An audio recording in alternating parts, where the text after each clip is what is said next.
Hace un bonito clima, ¿verdad?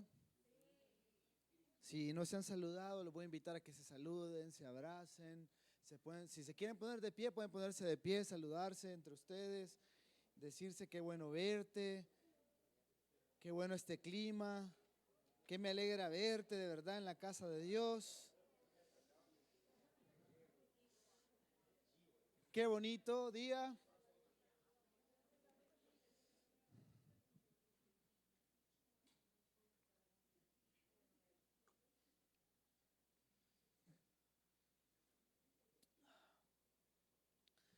Qué bueno es el Señor, qué bueno es Dios. Realmente es muy bueno con nosotros. Y esa manera de actuar buena de Dios tiene nombre. Sé que puede ser, por ejemplo, benevolente, sé que puede ser bondadoso, pero también hay una manera como la Biblia lo describe y es como un Dios de gracia. Gracias, hermano. Como un Dios de gracia. Es decir, un Dios que actúa con gracia. Esta mañana vamos a profundizar un poquito en eso, en esa cualidad del carácter de Dios. Pero antes, los voy a invitar a inclinar su rostro y a orar. Señor Jesús, te damos gracias por esta mañana. Recibe este momento de alabanza que acabamos de tener. Todo lo fue por ti, para ti. Gracias porque aún en medio de esa alabanza, tu Espíritu Santo se mueve con libertad y somos ministrados, somos tocados por tu presencia, Señor. Podemos sentirla, podemos sentir tu abrazo. Asimismo te pedimos que tu palabra, que este nuestro alimento, nuestro sustento pueda llegar a nuestros corazones, entrar como una semilla en tierra fértil y dar fruto 100 veces más de lo que podemos imaginar o pensar. Gracias por esta mañana, Señor. Háblanos según tu palabra. En el nombre de Jesús. Amén. Bueno, cuando decimos que Dios es bueno y Dios actúa consecuentemente o consecutivamente, muchas veces haciendo el bien a cada uno de nosotros, nosotros podemos asegurar que Dios es un Dios bueno. Y a veces puede ser que identifiquemos las bendiciones de Dios como alguna bendición material, como obtener ciertos recursos, tener algunas cosas. Y sí, también es parte de la bendición de Dios, no es toda, no es toda, porque no todos los recursos materiales simbolizan la bendición de Dios. Pero cuando hablamos de la gracia de Dios, como parte del carácter de Dios, como un Dios de gracia, podemos nosotros hacernos varias preguntas. Pero es importante entender antes de hacer nuestras preguntas que hay una gran diferencia entre hablar de gracia y entender la gracia. Hablar de gracia, por ejemplo, es hablar del término que aparece en la Escritura, cuántas veces, cómo se utiliza. Pero entender la gracia lleva a una persona a tener otro estilo de vida. Por eso me encanta esa palabra de responder a la gracia. Porque cuando entendemos la gracia, ya no podemos vivir y ya no vivimos igual, sino que vivimos de manera distinta. Pero entonces, si hay una diferencia entre hablar de gracia y entender la gracia, podemos hacernos un par de preguntas. Solo nos vamos a hacer tres, nada más. La primera es, ¿qué es la gracia? Porque hay que entenderla. ¿Qué es la gracia? ¿Qué significa? ¿En qué consiste? ¿Por qué la Biblia llama a Dios, a alguien o un Dios que es de gracia o que actúa con gracia? Y la tercera pregunta es cómo nosotros somos partícipes de la gracia de Dios. Para eso, solo vamos a entender según el concepto bíblico, según lo que la mayoría de palabras que están en la Escritura, y casi todas llevan por el mismo sentido. En la Biblia, la palabra gracia tiene o se refiere a una acción como tal. Por ejemplo, si hay alguien que está, si usted va caminando por la calle, usted Usted va caminando por la calle normal, tranquilamente, y de repente pasa por una calle donde hay indigentes en la acera, y usted se siente conmovido, se siente movido a misericordia, en misericordia, y usted se inclina a estas personas para darle agua, para darle dinero, para platicar con ellos, y se inclina con estas personas y se baja de su estatus y se inclina y les habla como igual. Eso significa gracia en la Biblia. Que yo en una posición me incline, me doble en bondad hacia alguien que me inspira compasión. Entonces aquí hay una diferencia, hay una condición.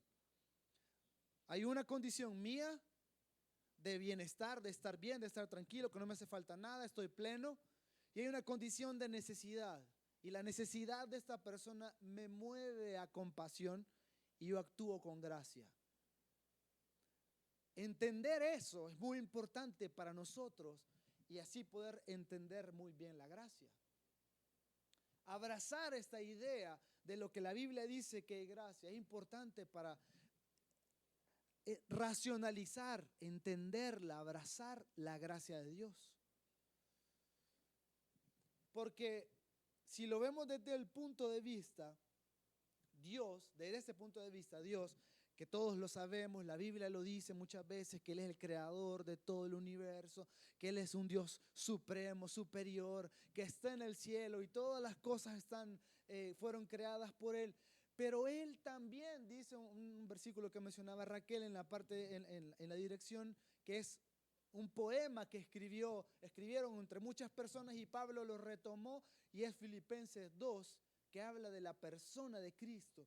Y dice que no pensando en su condición de Dios, tuvo gracia y se convirtió en uno de nosotros. No tenía necesidad.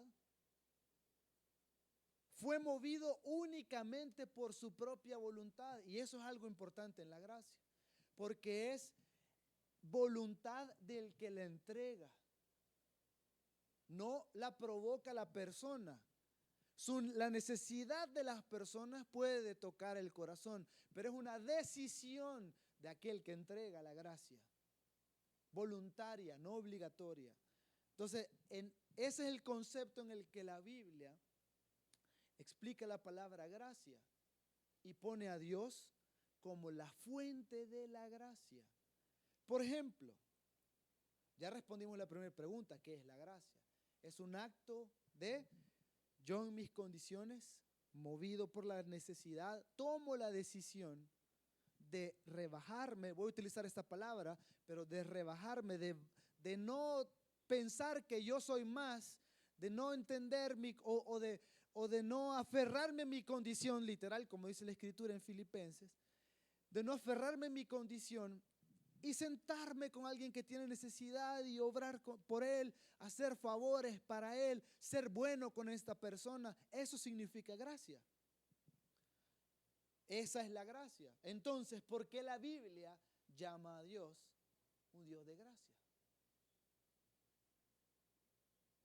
La Biblia llama a Dios o le atribuye a Dios la gracia a su carácter, o le atribuye la gracia al carácter de Dios, simple y sencillamente por la manera de actuar de Dios. Porque Dios actúa con gracia. Si entendemos lo que significa el concepto como tal y podemos profundizar en las Escrituras, vamos a ver a Dios obrando. Por ejemplo, hay algo bien peculiar, bien interesante. Este ejemplo me gustó mucho. Todos hemos leído el ejemplo de Jacob y Esaú, ¿verdad? Todos entendemos que Jacob le robó la promesa, la bendición de su papá a Esaú y se va lejos y allá trabaja, se consigue una esposa, Dios lo bendice, lo prospera, pero hay algo maravilloso en el encuentro entre los dos hermanos. Si usted puede irlo a leer, vaya por favor, que es un pasaje maravilloso. Génesis 33, lea ese versículo porque Dios habla mucho en ese capítulo. Cuando Jacob regresa, envía un montón de regalos delante de él, un montón de cabritas, un montón de ovejas, un montón de presentes, dice la Escritura.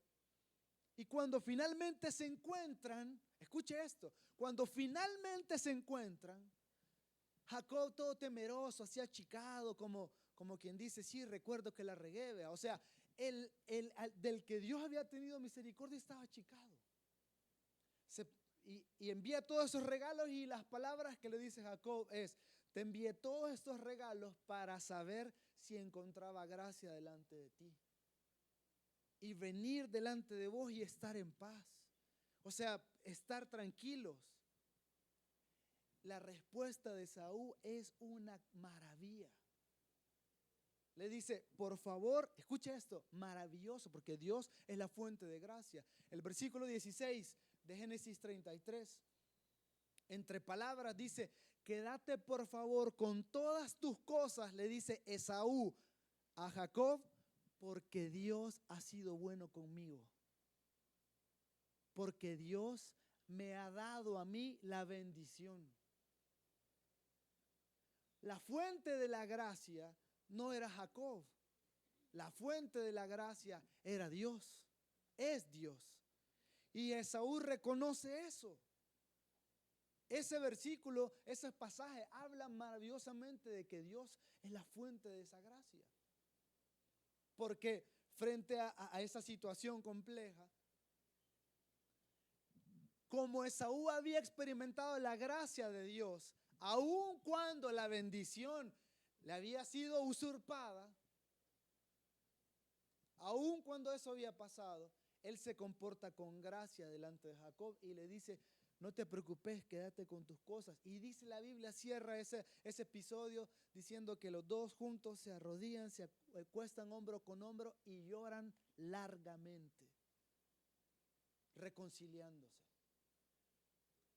Porque Esaú conoció la gracia de Dios.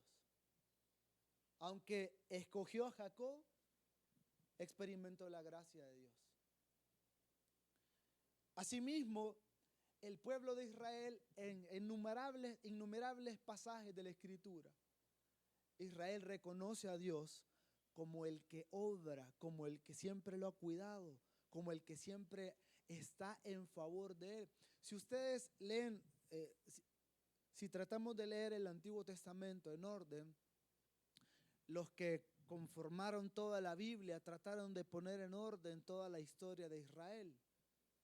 Los libros no están en tiempo, no es que primero se escribió Génesis y después Éxodo, sino que todo el sentido que le trataron de dar es la historia de Israel.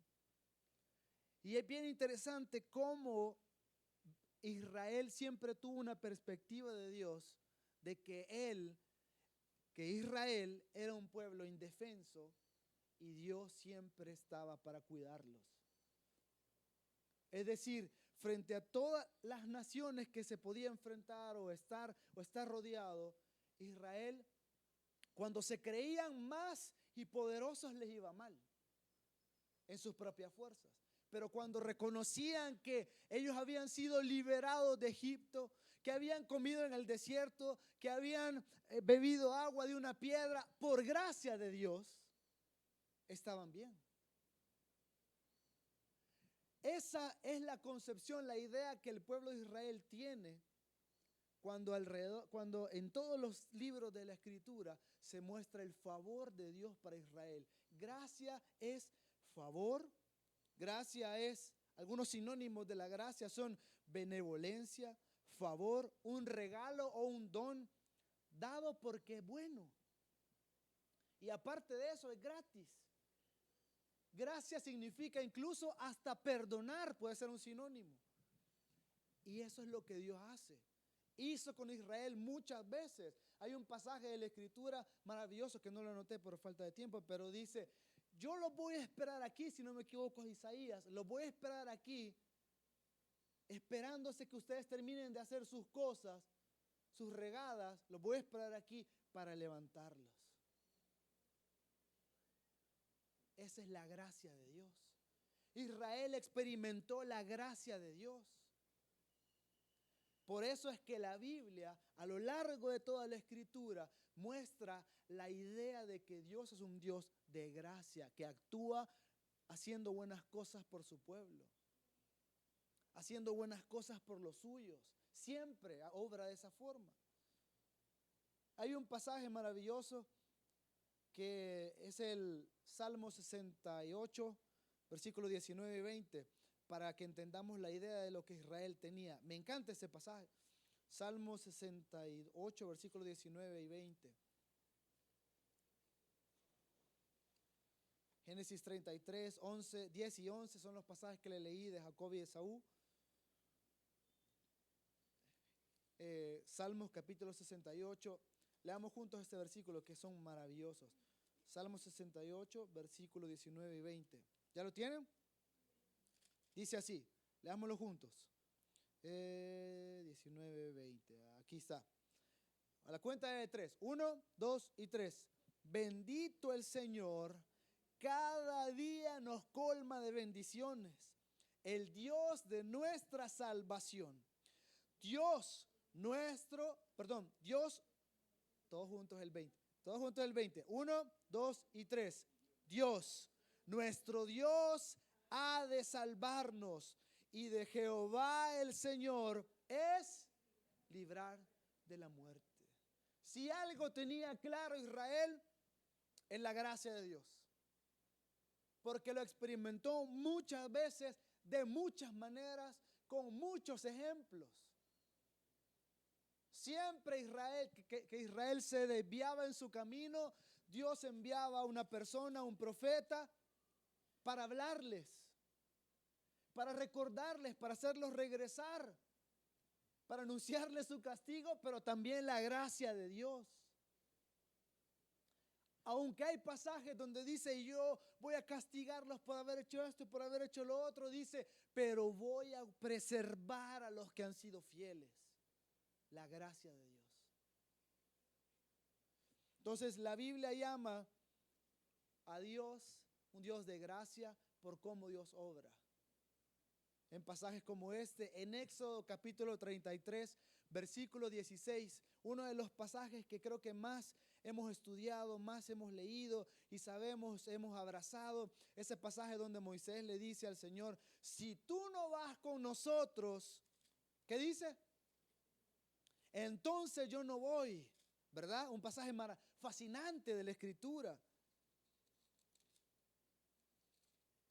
Pero la verdad detrás de ese pasaje que hemos leído, que sabemos que, qué maravilla, Moisés es un hombre de verdad entregado a Dios. Y él quería estar con Dios. Y sí, pero ¿saben por qué Moisés entendía eso? Porque él le dice en versículos anteriores al 16, ahí déjalo, por favor. Le dice en versículos anteriores, le dice, yo he hallado gracia, es lo que tú me dijiste, he hallado gracia a tus ojos y conoces mi nombre. Cuando Moisés y Dios tienen ese diálogo, dice la Biblia que hablaban como quien habla cara a cara, que eso no significa literal, sino que tenían una relación muy honesta, muy cercana. Pero dice la Escritura en este pasaje, el versículo 16, algo maravilloso. Le dice Moisés a Dios, ¿y en qué se conocerá aquí que he hallado gracia a tus ojos? ¿Quiénes? Yo, le dice Moisés, le faltó gramática ahí, y tu pueblo, yo y tu pueblo, y que yo y tu pueblo seamos apartados de todos los pueblos perdón, me equivoqué. Versículo 16, ¿y en qué se conocerá aquí que he hallado gracia en tus ojos y yo de tu pueblo, sino en que tú andes con nosotros? Moisés dijo, Señor, si tú no vas con nosotros, no nos movemos. Pero la decisión fue de Dios. Dios dijo, ustedes han hallado gracia delante de mí. Dios, un Dios de gracia, y por eso fue con ellos. Porque en este juego de versículos, ustedes lo pueden leer, Dios les está diciendo, son un pueblo duro de entender. Duro, de dura cerviz, eso significa. ¿Qué hace así? Usted ha visto que algunos niños nos regañaban y decíamos, pues similar era Israel.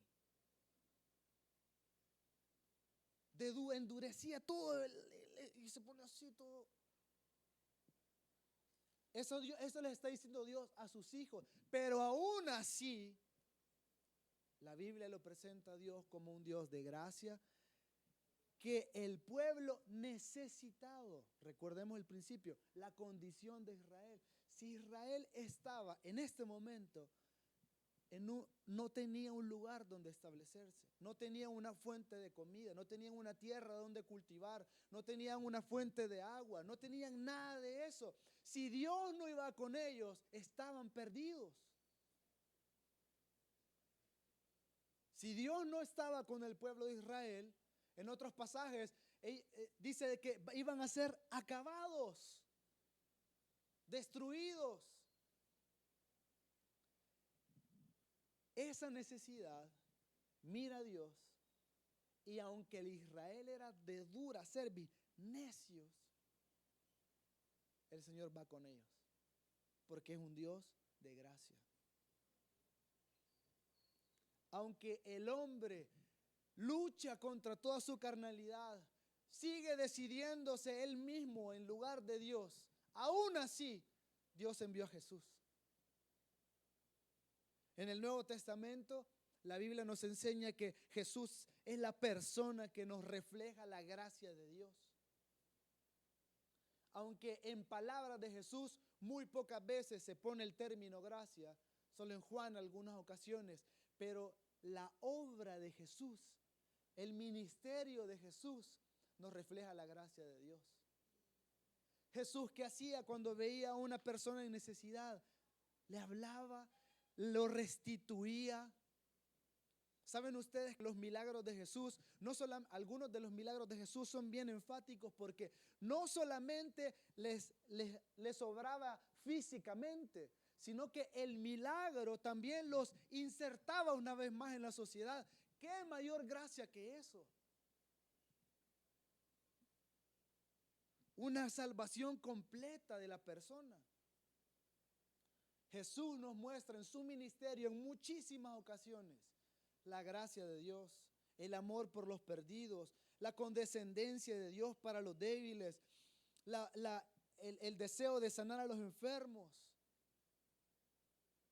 por los desesperados, a la mujer que me encanta, la mujer Sirofenicia se le llamaba, pero es porque era de otro pueblo que no era de Israel, y los judíos no tenían contacto con estos pueblos, pero la mujer tenía una necesidad, su hija estaba emproblemada.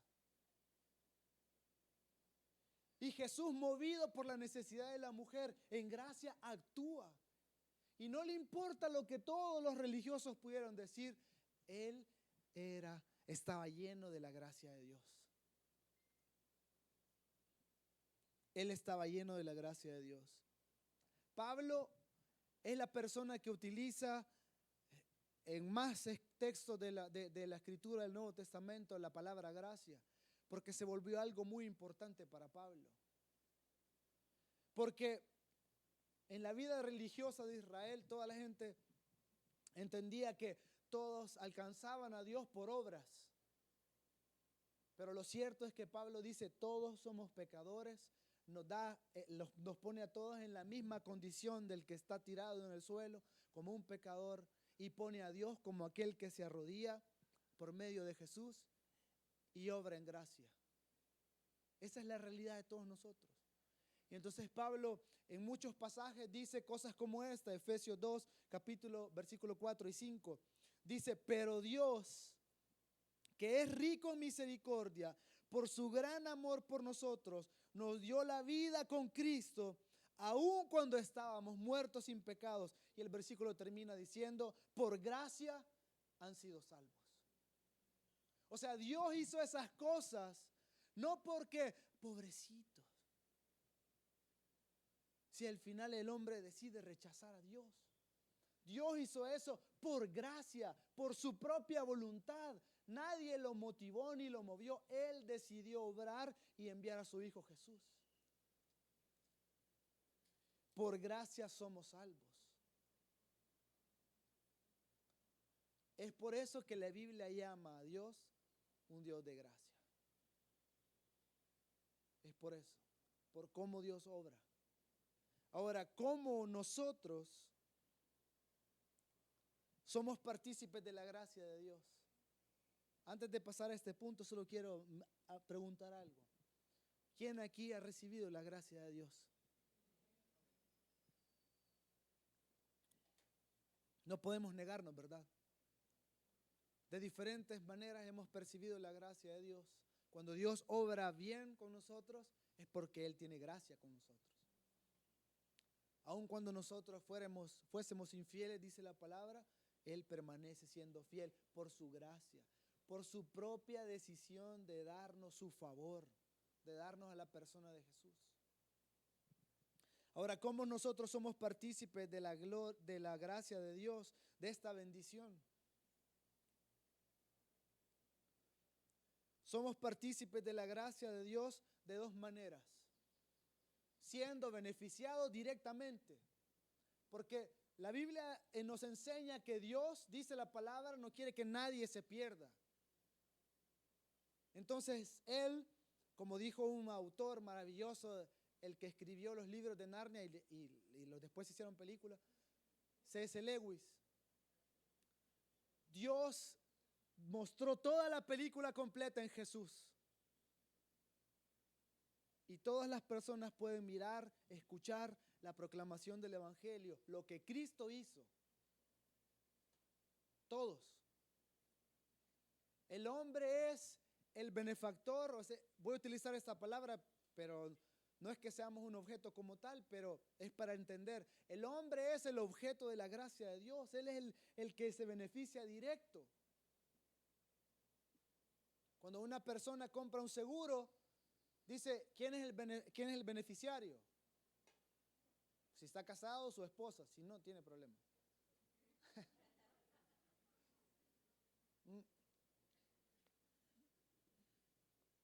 Si no, sus hijos. Si no, su familia más cercana.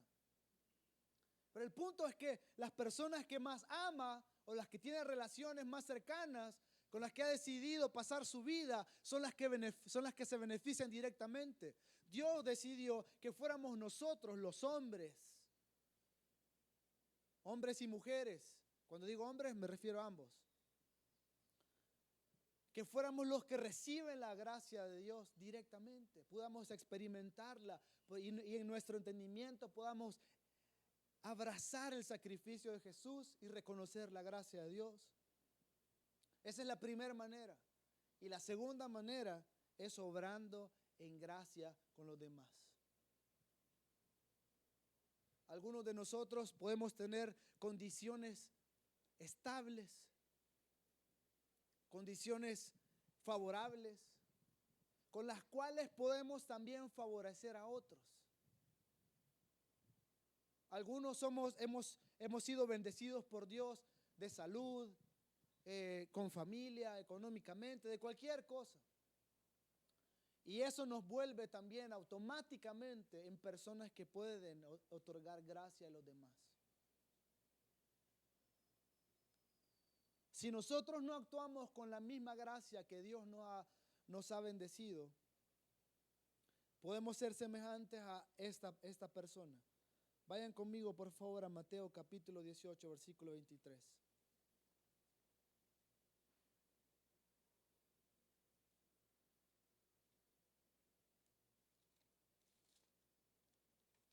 Mateo capítulo 18, versículo 23. No lo vamos a leer todo tal cual por el tiempo, pero habla de dos personas. La primera de ellas era un hombre que debía mucho dinero, pongámosle $1,000,000. Como $10,000, digamos. Debía $10,000. Y viene este hombre y lo manda a llamar la persona a la que le debía para hacer cuentas, así dice literal el pasaje, lo manda a llamar para hacer cuentas y le dice, no tengo tu dinero. Y dice la Biblia que el Señor, movido a misericordia, le dice, está bien, te perdono la deuda. Escuchen esto, te perdono la deuda. Fue perdonado. Esta persona a la que le perdonaron la deuda se encuentra con un tercero que le debía $50. A él le perdonaron una deuda de $10,000. Ya han escuchado todos esa parábola. Y esta persona que le debía $50, al que le debían $50, que ya le habían perdonado 10,000, se enojó y dijo: ¿cómo no me vas a pagar? ¿Qué son $50? ¿Por qué sos un gran ladrón? Se enoja y lo meten. Le quita todo. ¿Cómo vas a creer? Con todo intereses me vas a pagar, y le quita todo. Al escuchar esto, dice la Biblia que los siervos de este al que le habían perdonado $10,000 se pusieron tristes. Fueron y le dijeron al Señor que le había perdonado. El resto léanlo en su casa. Pero literal es algo desagradable.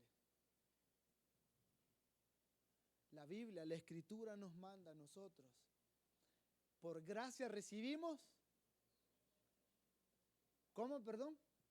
Por gracia recibimos, por gracia damos. Eso es literal.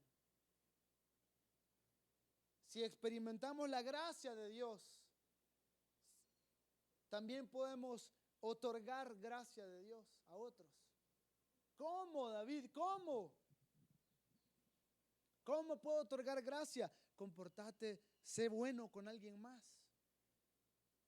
que quizás tenga una condición menos que la tuya. Sé bueno con alguien más. Actuar con gracia es diferente a la misericordia. La misericordia puede ser cuando alguien te ha ofendido y tú no actúas como respondes a eso. Como deberíamos de responder a que alguien nos golpee, nos haga daño. Pero la gracia es mirar la necesidad de alguien más y actuar, responder, tomar la decisión de hacer algo por esta persona que no puede salir de su condición. No puede. Pero que con la ayuda de Dios, a través de la iglesia, a través de los hermanos, a través de los que han experimentado la gracia, pueda salir adelante. ¿Cómo puedo hacer eso, David? Págale los estudios a alguien.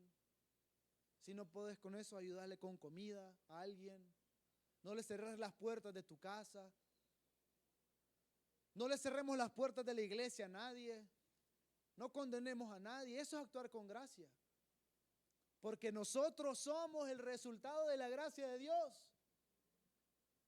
Por lo que significa que debemos de ser la expresión de la gracia de Dios.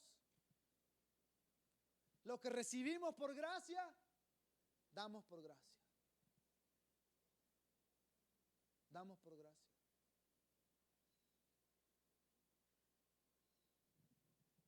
Que la iglesia, que nuestra iglesia sea una iglesia movida por la necesidad de alguien más, consciente de la gracia de Dios. Hay 3 cosas importantes. Con esto termino. Número uno, entendamos la gracia de Dios, y hay que saber, por eso les mencionaba, entender la condición nuestra. La condición nuestra. Podemos tener todos los recursos materiales que necesitamos y más, pero la plenitud del corazón solo la da Dios. Con esto no estoy menospreciando los bienes materiales, solo estoy diciendo que aunque tengamos todos los beneficios materiales, también hemos sido producto de la gracia de Dios, porque nos ha tocado el corazón, porque nos ha dado felicidad, porque nos está transformando día a día.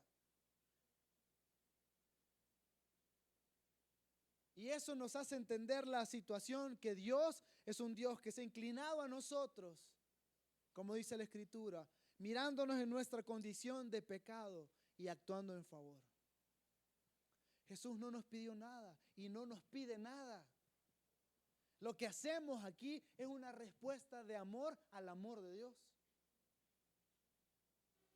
Ninguno de nosotros hacemos esto por obligación. Todo lo que hacemos es por amor a Dios, por entender su gracia. Así que es muy importante entender la condición nuestra delante de Dios. El salmista David dijo en un salmo, con esto cierro este punto, dijo: ¿quién es el hombre para que pienses en él? Para que tengas de él memoria y misericordia. lo hiciste un poquito menor que los ángeles, lo coronaste de bendiciones. El salmista sabía dónde estaba parado. Aún cuando llegó a ser rey, aún cuando ya siendo un guerrero tenía lo que necesitaba, incluso cuando se fue yendo de Saúl, siempre Dios lo cuidó. Pero él recibió la gracia de Dios, entendió su posición. Mirar a Dios no hacia arriba como alguien que está, ay, qué lejos está, no te puedo alcanzar. No, sino mirar a Dios como alguien que descendió a estar con nosotros, que no tomó en cuenta toda su condición de Dios, sino que vino a padecer. Ese es el primero. Hay que ser claro, hay que tener claros en eso. Número 2, somos nosotros los que beneficiarios directos de la gracia de Dios. Usted siéntase feliz porque a pesar de nuestras muchas faltas, nuestras debilidades, nuestras inconstancias, Dios permanece fiel por su gracia. Y en tercer lugar, somos la expresión de la gracia de Dios. David, pero eso es muy comprometedor. Y sí, eso es la iglesia. La iglesia es quien debe acompañar a las personas que están en necesidad. Hace unos minutos hablábamos con unos hermanos y tuve la oportunidad hace unos meses visitar un hogar de ancianos, y estudiando tuvimos que ver todo el contexto social, y los ancianos son personas que no son abordadas en nuestra sociedad. Benditos aquellos que tienen su familia. Pero la condición de la tercera edad es complicada en nuestro país. Y esa es una buena oportunidad para que la iglesia pueda ir y obrar en amor, en gracia. La gente mira a los ancianos como inútiles. Ya no producen nada. Y se olvidan que ellos han producido las simientes de lo que ahora trabajamos nosotros. Y podemos actuar con gracia con estas personas que dieron su vida por nuestra generación. Podemos actuar con gracia con los niños que no tienen quien por ellos cuidarlos. Quizás no podemos tenerlos a todos en la casa. Hermano, hay gente que tiene un gran amor y pasión por los animalitos, y gloria a Dios por eso, porque son parte de la creación de Dios. También experimentan la gracia de Dios según la Escritura. Pero también hay niños que padecen necesidades, que podemos obrar. La iglesia puede obrar con gracia. Hay ministerios como Hermanos de Dios, como evangelismo, que visitan lugares de mucha necesidad. Somos movidos a ser una iglesia que sea la expresión de la gracia de Dios. ¿Por qué? Porque nosotros la hemos vivido. Amén. Hágame el favor de inclinar su rostro y darle gracias a Dios por su misericordia.